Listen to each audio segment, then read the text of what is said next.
yun. Yan, si Pare Ron. Okay. So sasakay kami ngayon. Dalawa pinto niyan. Isa doon, Isa doon.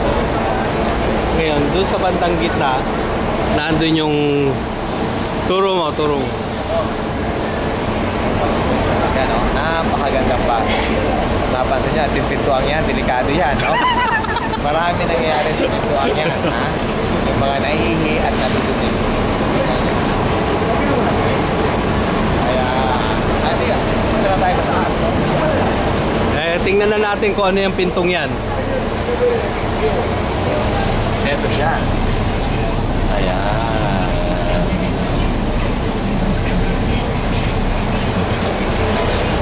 Makitabasan nyo sa mga dito.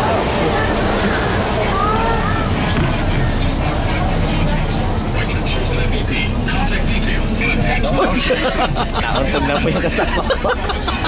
Buti na lang hindi yung camera. Yan.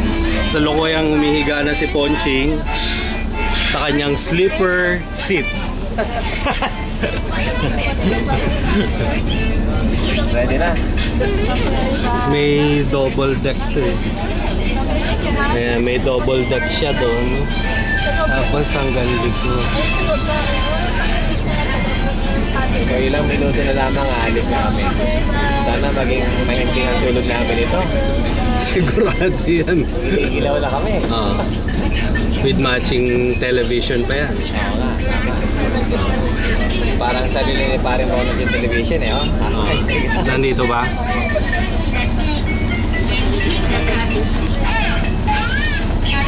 Yun.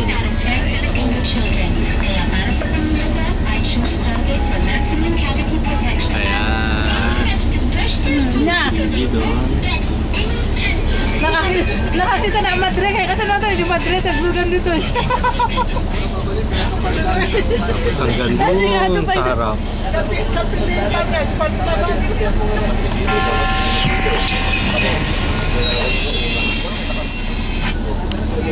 Tapos may second or pa doon. Tapi nalikod ka man natin. So, ready na ako. Dahil sa malamig ang aircon, ayan. Itong sombrero ko ganito yan, oh, para... Ayan, parang yan yung sinuot mo nung nagpunta ka sa LA, ha? Tama. Ayun. Yan, oh, ganito yan. Yan. Ay. So, kompleto ka na, may kumot ka na. Okay, good. Nasa yung kulambo mo?